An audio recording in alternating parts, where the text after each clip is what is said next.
और Malegaon bomb blast के मामले में कई सालों से जेल में बंद साध्वी प्रज्ञा की रिहाई का रास्ता साफ हो गया है, क्योंकि एनआईए ने इस मामले में जो दूसरी चार्जशीट दाखिल की है उसमें इन लोगों के खिलाफ तमाम आरोप हटा लिए गए। साध्वी प्रज्ञा सहित 5 लोगों के खिलाफ आरोप हटा लिए गए हैं। एनआईए ने कहा कि इन लोगों के खिलाफ कोई भी आरोप नहीं मिला। इसके अलावा कर्नल श्रीकांत पुरोहित और उनके सहित 9 लोगों के खिलाफ जो मकोका लगाया गया था उसको भी एनआईए ने हटा लिया है। 2008 के मालेगांव ब्लास्ट केस में राष्ट्रीय जांच एजेंसी यानी एनआईए ने शुक्रवार को चार्जशीट दाखिल कर दी। मुंबई की विशेष अदालत के सामने ये आरोप पत्र दाखिल किया गया। एनआईए ने मामले में साध्वी प्रज्ञा और 5 लोगों के खिलाफ सभी आरोप हटा लिए हैं। इसके अलावा लेफ्टिनेंट कर्नल श्रीकांत पुरोहित समेत सभी 10 आरोपियों के खिलाफ मकोका हटा लिया गया है। एनआईए के मुताबिक जांच के दौरान प्रज्ञा और बाकी आरोपियों के खिलाफ सबूत नहीं मिले। हमारी इन्वेस्टिगेशन में जो एविडेंस आपके साथ है, जिसका रोल आया हमने वही आगे किया है। इन्वेस्टिगेटिव फाइंडिंग्स है, वो सभी जो फैक्ट है उसको लाया गया है और वो रिकॉर्ड पर है। इस मामले में ये दूसरी चार्जशीट है।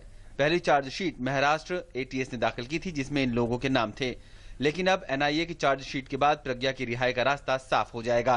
पूरा का पूरा चार्ज और पूरा का पूरा केस पूरा का पूरा इम्प्लांटेड था, पूरा का पूरा फैब्रिकेटेड था और ये पूरा पॉलिटिकली मोटिवेटेड था। और आज एनआईए की इन्वेस्टिगेशन ने ये स्पष्ट कर दिया है कि ये जो हम कह रहे थे डे 1 से वो सही कह रहे थे। तो मामले में पुरोहित समेत 10 आरोपियों के खिलाफ अब गैर कानूनी गतिविधियों के रोकथाम कानून के तहत मामला दर्ज किया जाएगा। आरोप पत्र मुंबई की यूपीपीए कोर्ट में पेश किया जाएगा। बचाव पक्ष के मुताबिक आरोप पत्र में एटीएस की जांच पर भी सवाल उठाए गए हैं। एटीएस का प्रश्न है, उन्होंने ये कहा है कि एटीएस ने जो रिकॉर्ड क्रिएट किया है, जहां तक आरडीएक्स प्लान करने का सवाल है या फिर उनका मतलब पूरे चतुर्वेदी के यहाँ पे आरडीएक्स प्लान करने का सवाल है, विटनेसेस को पीटने का सवाल है, किडनैप करने का सवाल है, ये पूरे मुद्दे उन्होंने जो है उस पर एक क्वेश्चन मार्क रेज करके इसकी तहकीकात होनी चाहिए। और एटीएस का जो बिहेवियर है वो एक्सेप्टेबल नहीं है, वो इन कंसोनेंस विद जस्टिस नहीं है, ये उसमें कहा है और उनकी तहकीकात करने का उसे, लेकिन एनआईए को कोई पावर नहीं है, लेकिन उन्होंने उसमें रिकमेंड किया है। कहीं न कहीं एक बड़ी राहत जो है वो इन एक्यूज को मिलेगी।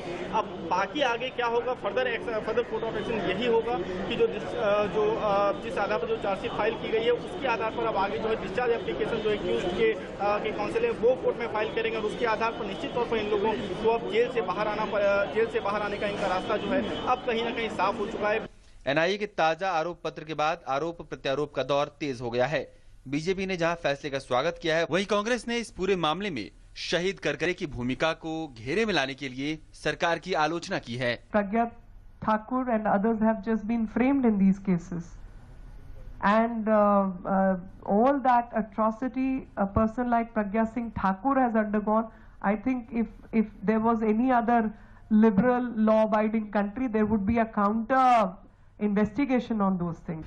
कि मैं निंदा करता हूं एनआईए के उस बयान की जिसमें हेमंत करकरे जैसे ईमानदार कर्तव्यनिष्ठ शहीद के ऊपर निंदनीय आरोप लगाए हैं। मैं इस बात की निंदा करता हूं। गौरतलब है कि 29 सितंबर 2008 को मालेगांव में हुए बम धमाके में 7 लोगों की मौत हुई थी और 80 के आसपास लोग घायल हो गए थे।